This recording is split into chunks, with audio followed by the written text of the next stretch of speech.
Каква е вашата стратегия за израстване? Всички съветват: създай собствения си живот, създай свой път, по който да вървиш. Оттъпкай собствена пътека, не минавай от там, където другите са минали вече. Идеята е да изразиш твоята уникалност по твоя си уникален начин. Така да бъдеш индивидуален, разпознаваем, автентичен. И това всъщност, според мен лично, е мисията на всеки от нас. Да изрази себе си по неговия си начин. Това, което ще ви науча в тези видеотренинги, които са в поредица, е да ви науча как да създадете своя собствена стратегия, която да следвате. Проблемът е, че много хора се учат на различни техники, бързи решения, но те нямат дългосрочен ефект. Имат дългосрочен ефект само когато имате стратегия. Ако няма стратегия, която да ги подкрепи, просто си губите времето. Правите нещо, някаква бърза поправка, да, то за определен период от времето минава, оттам се хващате на следващото нещо и съвети от списания, телевизия, блогове постоянно ви вкарват в един хаос, в който само придобивате техника след техника, решение след решение, но всъщност корена на проблема винаги остава. Когато имате стратегия, вие знаете къде се намирате, знаете къде искате да отидете и как точно да стигнете до там. Стратегия може да направите както за бизнес, така и за живота си. Но това е, че без нея просто си губите времето. Това, което ще ви покажа в тези видеа, е стратегия, която ще ви гарантира, че вие ще отидете до правилното място, правилния начин и резултатите, които постигнете, ще са дългосрочни. Всяка една стратегия започва от точка А. Или както аз се наричам, ако ще правим стратегия за живота, това съм аз в момента. Аз имам определена визия, ще поговоря и за това в видеята. Аз искам да стигна някъде. Искам да направя друго аз. Искам нов начин на мислене, искам нова философия, искам нови резултати. Това, което съм аз тук,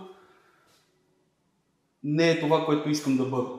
Тоест има определен път, който аз трябва да извървя и това е, да речем, готиния аз.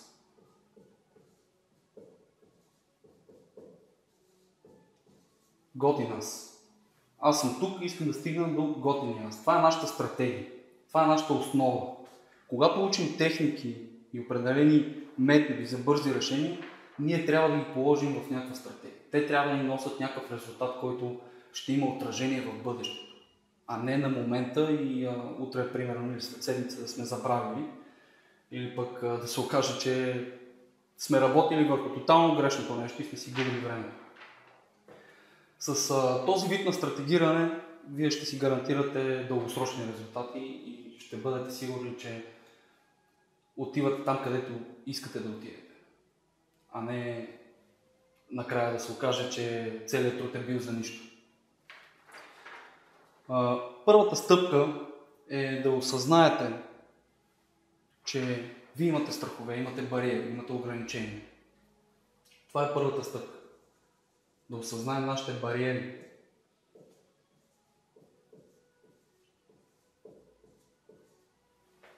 Да ги осъзнаем, да разберем какви са и как да се справим с тях. След като се справим с тях, ние вече имаме едно осъзнаване или един по-голям ум. Имаме повече възможности. Следващата стъпка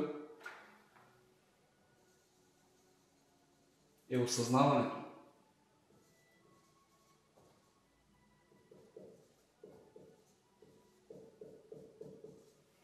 Осъзнаваме собствените си възможности и способности. След като махнем бариерите, ние имаме вече много повече възможности. Вече виждаме как можем да постигнем неща, които допреди това не сме вярвали, че можем да постигнем. В осъзнаването има определени упражнения, на които ще ви науча, където ще разберете вашите си граници. Тоест, вие ще определите вашите граници. Какво може да контролирате, какво не може да контролирате, колко може да постигнете и колко всъщност не можете. Всеки си има таван. Вие ще определите вашия си таван. Следващата точка, следващото видео, което ще ви покажа, това е определяне на нашата мисия.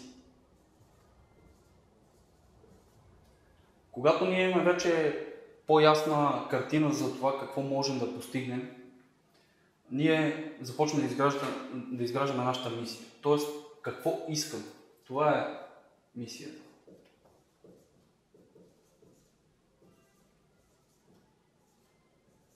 Какво искам? Тук определяме къде ще стигнем. Тоест, тук взимаме решение точно какъв искам да бъда, как да изглеждам, какви умения искам да придобия, какви знания, какъв начин на мислене, за да стана този готин аз, който искам да бъда. С всичките неща, които искам да преживея, нещата, които искам да имам, хората, които искам да съм заобиколен от тях. Тук решаваме точно какво искаме. Следващата стъпка е, след като решим какво искаме, е да се мотивираме да го направим. Тук идва нашата мотивация. Отново, когато имаме мотивация върху стратегия, тогава ние намираме нашата мотивация, която ще продължава да ни бута или да ни дърпа към желания резултат. Докато ако нямаме стратегия, ние се мотивираме всеки ден с клипчета, списания, хора, статии, без значение. Всеки си има негов си начин. Някои с песни, други с изкуство. Но всеки търси определена мотивация всеки ден. Докато ако определим какво точно може да ни мотивира постоянно и го имаме в стратегия, ние просто няма как да не сме мотивирани да свършим нужната работа. Просто когато си представим картинката, къде искаме да отиваме, ние вече ще сме мотивирани и ще направим това, което трябва да направим. Следващата, само да кажа, за мотивация, това е всъщност нашето защо. Защо ще правим това, което искаме? Защо го искаме?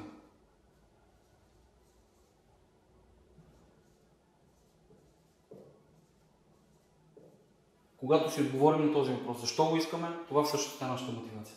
Това са нашите причини ние да постигнем това, което искаме. Следващата точка е сигурност.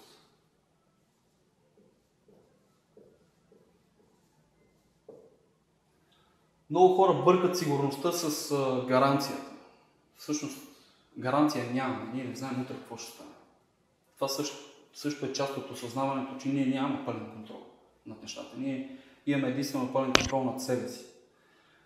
И сигурността всъщност е нашата вяра в себе си. Когато ние вярваме, че можем да постигнем нещо, тогава няма какво да ни се изпречи на пътя. Тогава просто правим нужното, за да постигнем каквото искаме.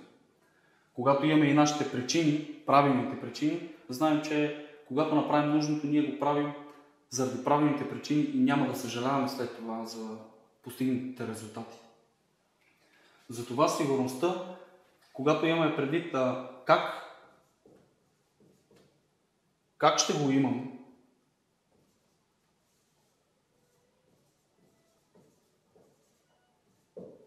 се отнася повече до вяра, до увереност в себе си. Тоест, не начина, по който ще го постигна, чрез какъв инструмент, а да използвам себе си по такъв начин, че да го постигна. Просто да имам увереност, че когато направя една крачка, аз тогава ще разбера, по каквото и да ми коста, ще разбера как да направя следващата крачка, а не да имам всички крачки пред мен. Това не е нужно. Това е губене на време. Ако се опитате да разберете всичките си крачки напред и искате насигурно да тръгнете, да имате готов резултат, просто да ви е гарантирана цялата работа, просто си губите време. Няма смисъл. Никой не е успял по този начин, гаранции няма такива истории.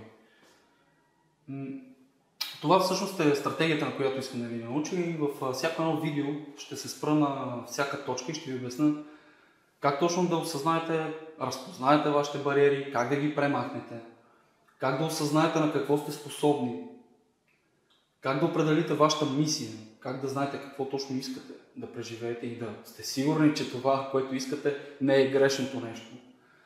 как да намерите вашата вътрешна мотивация. Как да се мотивирате отново и отново и отново и отново, без да е нужно да търсите нови източници. То ще е вътре във вас постоянно. Следващото е сигурността. Как ще го имам? Тоест да имам вяра в себе си, да имам увереност, че ще го постигна, ще го направя. И тогава вече ще стигна до готиния аз, т.е. до този аз, който искам да бъда. Това е стратегията и, както казах, във всяко видео ще се спра в дълбочина в всяка една точка и ще ви обясня как точно да го направите. Това е за сега. Надявам се, че ви е било полезно.